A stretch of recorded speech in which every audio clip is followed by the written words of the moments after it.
the legacy we leave them is their future.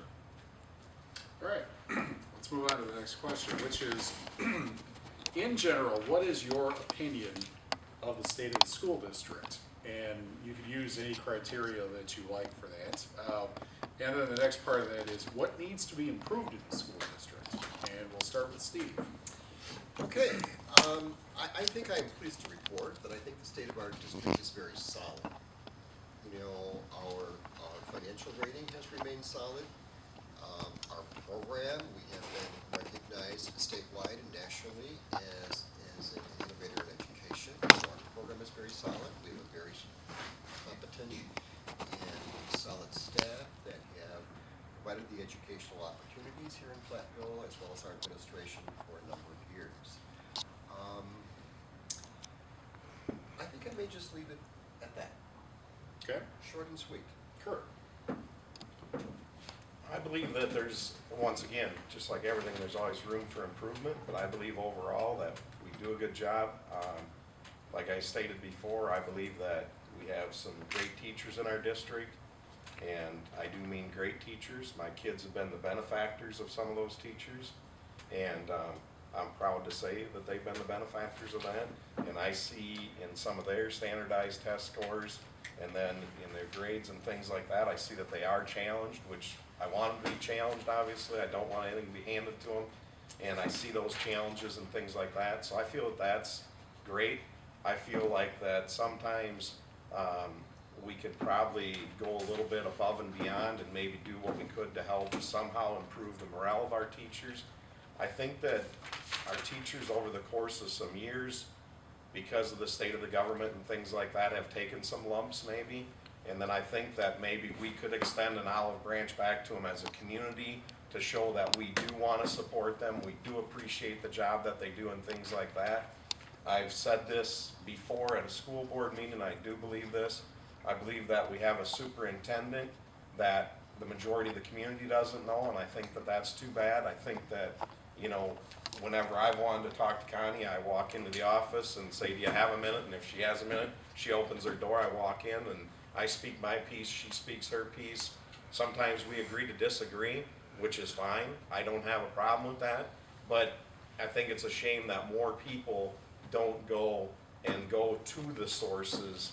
You know, sometimes it's just, well, here's what I heard, here's what I heard, here's what I heard, and we all know what the telephone game is like. So I wish people would go to those sources. I go to parent-teacher conferences not to find out how my student's doing, because I already as a parent know how my student's doing, because nowadays we can follow everything on a daily basis online. So I go to parent-teacher conferences to thank the teacher for the job that they do helping me out as a parent with the education of my student.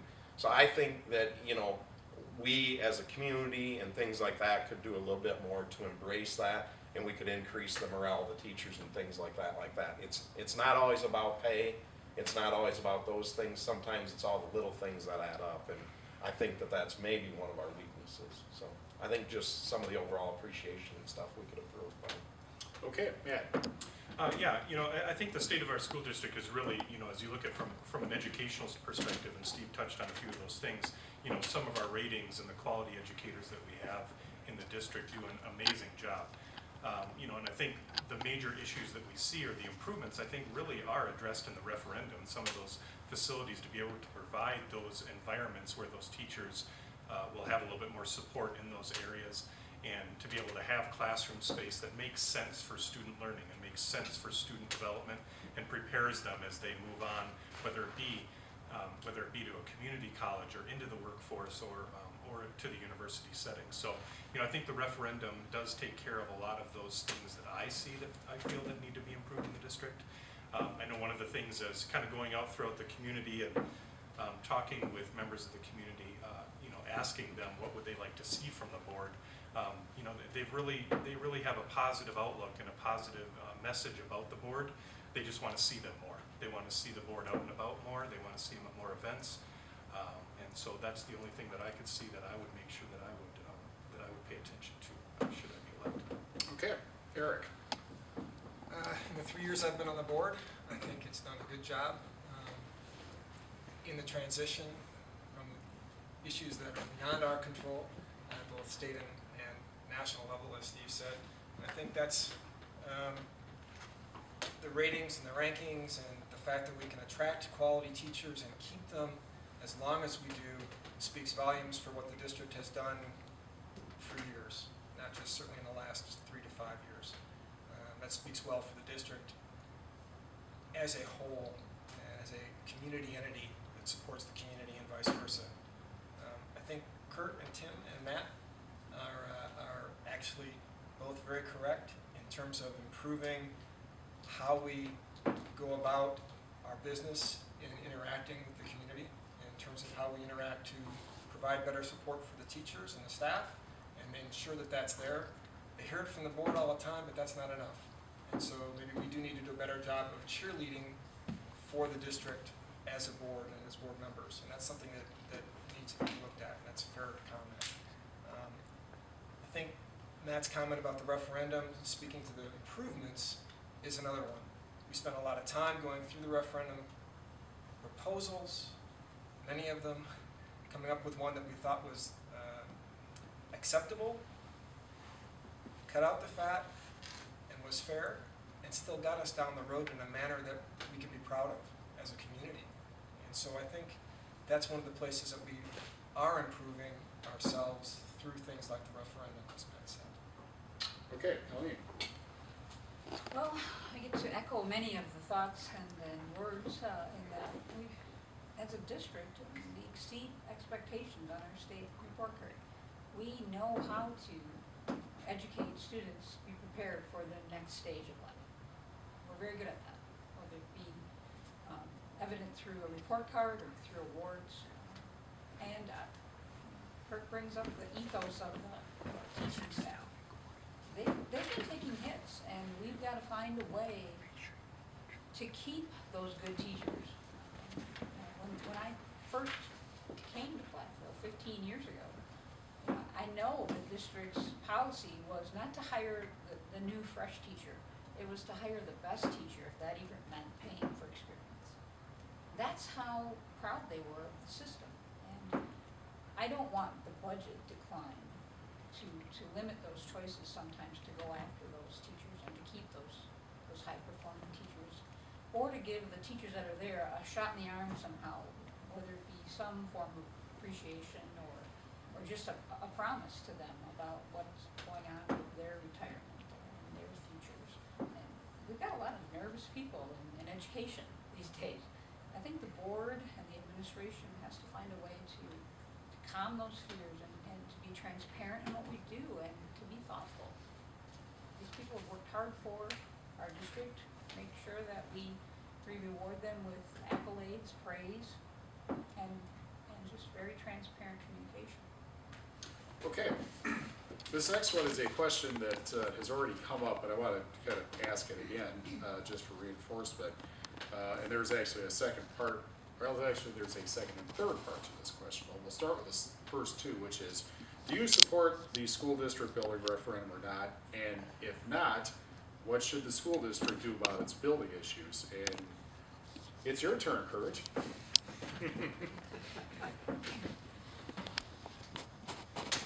I believe, as I stated earlier, I will go on record as saying I'm not for the referendum in its current form. I do believe that there was a lot of homework put into it. I went in and met with the superintendent and went over it at length with her also. She shared a lot of numbers with me. We went through a lot of things together, and I did learn some things that I didn't know, but I also had some other opinions on things, and I shared those with her. And once again, we don't have to agree on everything by any means, and that's fine. But at the end of the day, I do believe that we can improve some things, but I believe that as a business person, I know when I walk in and ask a local lender, can I do this? I go in and ask for what I absolutely need.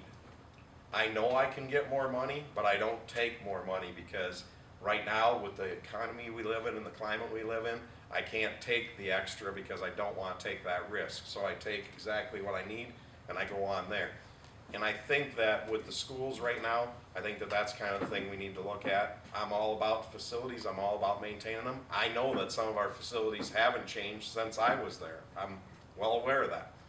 But if we continually put some money into the areas we need to, and we show financial responsibility to taxpayers, I think if we go back to the taxpayers in the future, that we can come back to the well and they would embrace us doing the same thing again. However, right now, my fear is that we enter into a 20-year loan, a 15-year loan on a referendum, and we have an administrator that may not be here for those 15 or 20 years. Then we get a new administrator at some point. That administrator wants something completely new. Now what do? We're still paying for the old referendum, and now we want this new thing. And we probably can't get it done at that point either. So those are the concerns that I have about it. Okay, Matt. Yeah, as I stated before, I support the referendum. So I don't know if I have an answer to what else we could do with that. I really appreciate the homework that was done by the board and the administrators and Connie here in town with that. I really think it's a really good pathway to the future, regardless of where kind of enrollment heads. I think we're in a good spot to really set up our schools for success and be able to accommodate in certain areas for growth as well as our current needs. Okay, Eric. I'm not sure I can add anything new to that, both Kurt's comments and Matt's.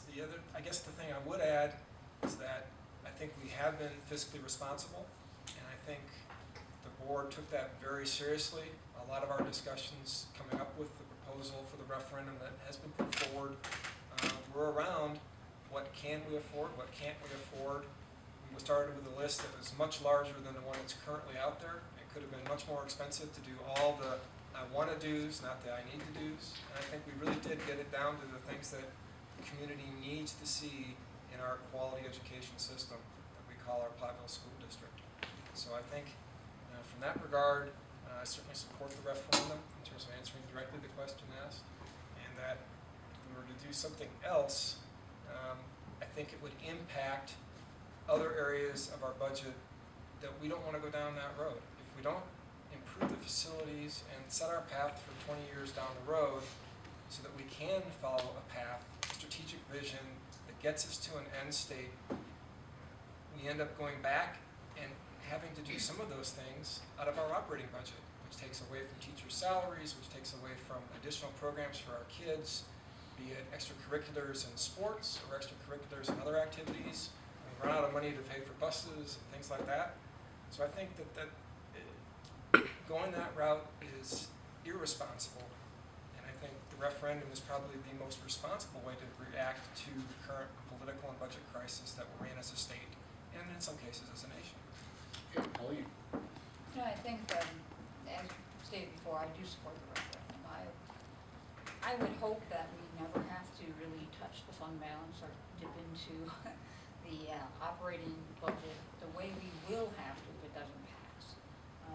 I think we are, from what I have read, from what I have looked at and studied the reports as far as building reports, I don't have all the information. So do I think it's a perfect referendum? I really don't know. But I think it's a very good, well thought out plan for the future. It isn't a plan for next year, it's a plan for the future. And I trust the people that put that plan in place. Okay, Steve. Well, being the old timer, I was here on the last referendum back in 1996, and we could have had this identical conversation however many years ago that is. I think, yes, and I need to answer the question first, yes, I'm supporting the referendum. Does it do everything that we would like to do? No. Does it have the scope and vision to meet our needs for the next 20 years? I believe it does. I think there's no discussion about safety issues, about maintenance issues that are beyond funding in our annual budgets because of the constraints that we have.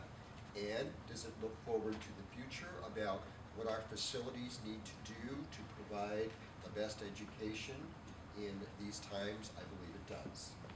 As many folks have mentioned, there's been months of conversation. We had an educational architect who began the process with us. Is there a flaw or two? Most likely. Was there a flaw or two in the one we did back in '95? Yes, there was. But I think we are moving forward with the most up-to-date information about what our needs are, what we can afford. It's been no coincidence that we're at this point now. We talked about this point, in my tenure on the board 15 years ago. What could we afford to do then that would move us so far forward? We're making the same kind of discussions now. What can we afford to do now that will take us through to the next 20 years to have facilities and safety areas concerned to meet the needs of Platteville Public School children for that period of time? So I am supportive. I think that those are the reasons I am supportive. And I'm certainly hoping the community supports the work of the board and the community as a whole to move our schools forward through the referendum. Okay, so here's the last part of that question, which is if the referendum does not pass, what should the school district do then about its building issues after a referendum doesn't pass, if that's what happened? We'll start with Matt. Well, I think you really have to take a look at, we'll have to really take that document and look at some of those priority issues and see what's the most important. Obviously, safety and security of our students are most important with all the incidents that have happened across our nation and things that have happened with that. Finding creative solutions to budget issues, and I think, working at the university and working in having to cut areas and all of that, I've unfortunately had a lot of experience in that lately and looking at creative ways to fund and do different things. And I think part of it is really looking at not only what do you need to cut, but how can you build your revenue, and what are some different ways some creative solutions to bring money into the district. And so having those discussions with the community to find different ways for us to raise money in the community to do some of those types of things. Obviously, should it not pass, there are some things we have to look at in the operating budget and in the fund balance to determine what's most important and be able to spread that out a little bit more. But again, I think safety and security is essential with that, and then really getting the community on board, because obviously if it doesn't pass, the community has some concerns. And is that because of the amount of the referendum, or is it certain aspects that we can take a look at that the community would support for either a further referendum or smaller projects that we can work on with the community? Okay, Eric. Well, I think if the referendum doesn't pass, we're going to miss a great opportunity to move the district forward in a manner that's causes the least pain. As Steve said, is it a perfect plan? No. One thing I learned in the military was the perfect plan is always the enemy of the right plan at the right time. It's good enough. And so I think if it doesn't pass, we're going to miss an opportunity to move the district forward in a manner that maintains the quality of education that we've got for our students and our kids and our staff, and their ability to teach in a manner that they need to teach. But I think they will suffer because the facilities, while aren't the heart of the district and aren't the soul, you gotta have some place to teach. And if the roof is leaking, and if the power plant doesn't work, you can't do the other stuff. So I think that will cut into our operating budget to make sure that those safety requirements, as Matt noted, are maintained appropriately.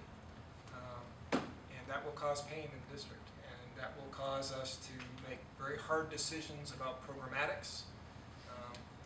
That would be an entirely different discussion all on its own. Does that mean we go back to the discussions of, I believe, 10 years ago, maybe, not even that long, that we need to have freshman sports?